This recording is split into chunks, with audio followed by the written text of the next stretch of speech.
ರಾಜಕೀಯ ಗಣ್ಯಾತಿ ಗಣ್ಯರು ಹಾಸ್ಪಿಟಲ್ ಹತ್ರ ದೌಡಾಯಿಸ್ತಾ ಇದ್ದಾರೆ. ಈಗಾಗಲೇ ಸೋನಿಯಾ ಗಾಂಧಿ ಇರಬಹುದು, ಹಾಗೆಯೇ ಪ್ರಿಯಾಂಕಾ ಗಾಂಧಿ ಅವರು ಕೂಡ ಹಾಸ್ಪಿಟಲ್ ಕಡೆ ಪ್ರಯಾಣವನ್ನು ಬೆಳೆಸಿದ್ದಾರೆ. ಅದರ ಜೊತೆಗೆ ಕರ್ನಾಟಕದಲ್ಲಿರುವಂತಹ ಎಲ್ಲ ಕಾಂಗ್ರೆಸ್ನ ಸದಸ್ಯರಿರಬಹುದು, ನಾಯಕರಿರಬಹುದು, ಎಲ್ಲರೂ ಕೂಡ ಕರ್ನಾಟಕದಿಂದ ದೆಹಲಿಗೆ ಹೋಗುವಂತಹ ಕೆಲಸವನ್ನ ಮಾಡ್ತಾ ಇದ್ದಾರೆ. ಪ್ರಯಾಣವನ್ನ ಕೆಲವೇ ಕ್ಷಣದಲ್ಲಿ ಬೆಳೆಸಲಿದ್ದಾರೆ. ಇನ್ನು ಸಿಎಂ ಸಿದ್ದರಾಮಯ್ಯನವರು ಕೂಡ ನಾಳೆ ದೆಹಲಿಗೆ ಹೋಗಿ ಅವರ ಅಂತಿಮ ದರ್ಶನವನ್ನ ಪಡೆಯಲಿದ್ದಾರೆ. ಬೆಳಗಾವಿಯಲ್ಲಿ ಕಾಂಗ್ರೆಸ್ನ ನಾಯಕರೆಲ್ಲರೂ ಕೂಡ ಸೇರ್ಕೊಂಡಿದ್ರು, ಒಂದಷ್ಟು ಕಾರ್ಯಕ್ರಮವನ್ನು ಹಮ್ಮಿಕೊಂಡಿದ್ರು. ಅದು ಕೂಡ ಪೋಸ್ಟ್ಪೋನ್ ಆಗತ್ತೆ. ಸದ್ಯಕ್ಕೆ ಎಲ್ಲರೂ ಕೂಡ ಗಣ್ಯಾತಿ ಗಣ್ಯ ನಾಯಕರೆಲ್ಲರೂ ಕೂಡ ಈಗ ದೆಹಲಿಯ ಏಮ್ಸ್ ಆಸ್ಪತ್ರೆ ಕಡೆ ಪ್ರಯಾಣವನ್ನ ಬೆಳೆಸಿರುವಂಥದ್ದು. ಮಾಜಿ ಪ್ರಧಾನಿ ನೆಹರು ಇರಬಹುದು, ಇಂದಿರಾ ಗಾಂಧಿ ಇರಬಹುದು, ಇವರೆಲ್ಲರ ನಂತರ ಸುದೀರ್ಘವಾಗಿ ಒಂದು ಪ್ರಧಾನಮಂತ್ರಿ ಹುದ್ದೆಯನ್ನ ಅಲಂಕರಿಸಿದವರು ಡಾಕ್ಟರ್ ಮನಮೋಹನ್ ಸಿಂಗ್ ಅಂತಾನೆ ಹೇಳಬಹುದು. ಇವರ ಕಾಲದಲ್ಲಿ ಗಲಭೆ ಗದ್ದಲ ಅನ್ನುವಂಥದ್ದು ಬಹಳ ಕಮ್ಮಿ.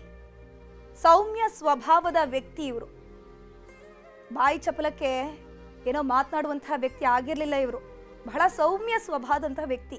ಎಲ್ಲರೂ ಕೂಡ ಹೇಳ್ತಿದ್ದದು ಅಂತೆ ತುಂಬಾ ಕಾಮ್ ಆಗಿದ್ದಂತಹ ವ್ಯಕ್ತಿ ಇವರು, ಕಾಮ್ ಆಗಿದ್ದಂತಹ ಪ್ರಧಾನಿ ಇವರು ಅಂತ ಎಲ್ಲರೂ ಕೂಡ ಈಗಲೂ ನೆನಪು ಮಾಡ್ಕೊಂತಾರೆ. ಸದ್ಯಕ್ಕೆ ಮನಮೋಹನ್ ಸಿಂಗ್ ಇನ್ನಿಲ್ಲ ಅನ್ನುವಂಥದ್ದು ಯಾರಿಗೂ ಕೂಡ ಅರಗಿಸೋಕಾಗ್ತಾ ಇಲ್ಲ. ಸದ್ಯಕ್ಕೆ ಏಮ್ಸ್ಗೆ ಸೋನಿಯಾ ಗಾಂಧಿ ಹಾಗೆಯೇ ಪ್ರಿಯಾಂಕಾ ಗಾಂಧಿ ಹೋಗ್ತಾ ಇದ್ದಾರೆ. Visionary who did a great deal for the country, and we are all cancelling the very elaborate programs planned here and rushing back to Delhi, most of us. So I think it will be cancelled. I mean, it's not for me to announce. The government of Karnataka will announce, but for me, I have to get back now and see. You worked in his cabinet. How do you remember him, sir? I remember him as a wonderful man, a good leader, a compassionate individual, a great visionary. Thanks. Thank you.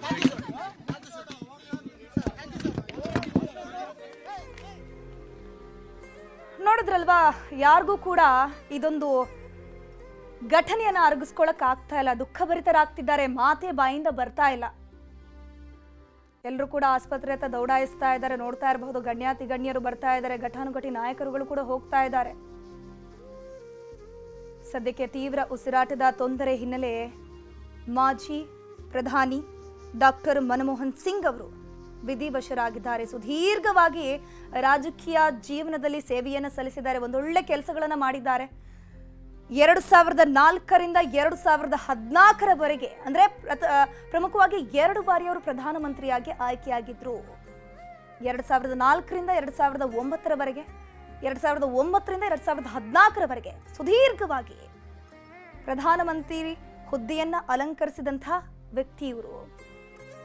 Nehru ಇರಬಹುದು, ಇಂದಿರಾ ಗಾಂಧಿ ಅವರು ಇರಬಹುದು, ಇವರಾದ ಮೇಲೆ ಸುದೀರ್ಘವಾಗಿ ಪ್ರಧಾನಮಂತ್ರಿ ಹುದ್ದೆಯನ್ನ ಅಲಂಕರಿಸಿದಂತಹ ವ್ಯಕ್ತಿ. 1991ರಿಂದ ಇವರು ರಾಜ್ಯಸಭೆಗೆ ಬರ್ತಾರೆ. ಮೊನ್ನೆ ಏಪ್ರಿಲ್ನಲ್ಲೇ ಈ ಒಂದು ರಾಜ್ಯಸಭೆಗೆ ನಿವೃತ್ತಿಯನ್ನು ಘೋಷಣೆ ಮಾಡ್ತಾರೆ. ದೇಶದ ಹಣಕಾಸು ವ್ಯವಸ್ಥೆ ಸುಧಾರಣೆಗೆ ಹಲವು ಕ್ರಮಗಳನ್ನು ಕೈಗೊಂಡಿದ್ದಾರೆ. ಅರ್ಥವ್ಯವಸ್ಥೆ ಸುಸ್ಥಿರವಾಗಲು ಸಿಂಗ್ ಸುಧಾರಣಾ ಮಂತ್ರವನ್ನು ಅನುಸರಿಸ್ತಾ ಇದ್ರು. ಆರ್ಥಿಕ ದುಸ್ಥಿತಿ ಮೀರಿ ಸುಧಾರಣಾ ಹಾದಿಗೆ ತಂದಿರುವಂಥದ್ದು ಸಿಂಗ್ ಅವರು.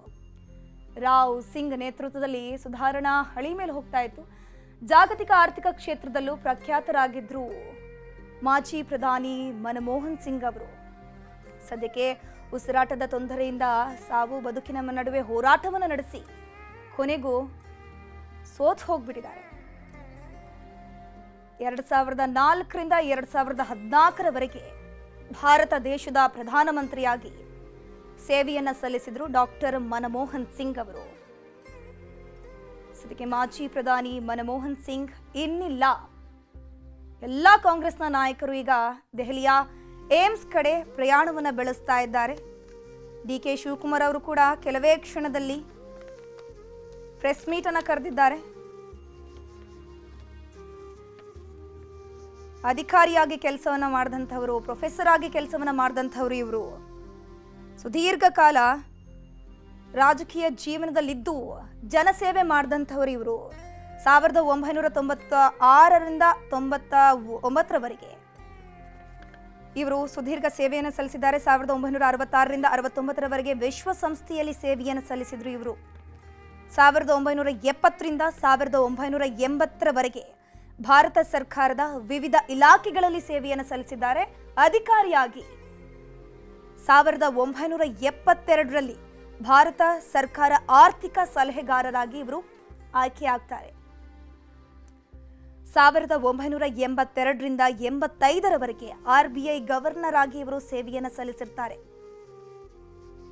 1985ರಿಂದ 87ರವರೆಗೆ ಯೋಜನಾ ಆಯೋಗದ ಅಧ್ಯಕ್ಷರಾಗಿಯೂ ಕೂಡ ನೋಡಿ, ಒಂದೇ ಕ್ಷೇತ್ರದಲ್ಲಿ ಮಾತ್ರ ಅಲ್ಲ, ಹಲವಾರು ಕ್ಷೇತ್ರದಲ್ಲಿ ಇವರು ಪ್ರಧಾನಮಂತ್ರಿ ಹುದ್ದೆಗೆ ಹೋಗೋ ಮೊದಲೇ ಬಹಳಷ್ಟು ನೈಪುಣ್ಯತೆಯನ್ನು ಹೊಂದಿದ್ರು.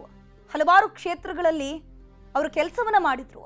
ಭಾರತದ ಅರ್ಥಶಾಸ್ತ್ರ, ಆರ್ಥಿಕ ಸುಧಾರಣೆ ಯಾವ ರೀತಿ ಮಾಡಬಹುದು ಅನ್ನುವಂಥದ್ದು ಪ್ರಧಾನಮಂತ್ರಿ ಹುದ್ದೆಗೆ ಹೋಗೋ ಮೊದಲೇ ಇವರಿಗೆ ಗೊತ್ತಿತ್ತು.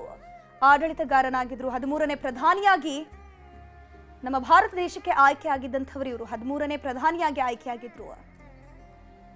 1987ರಿಂದ 1990ರವರೆಗೆ ಸ್ವಿಟ್ಜರ್ಲ್ಯಾಂಡ್ನ ಸೌತ್ ಕಮಿಷನರ್ ಸೆಕ್ರೆಟರಿ ಜನರಲ್ ಆಗಿ ಕೆಲಸವನ್ನ ಮಾಡಿದ್ರು.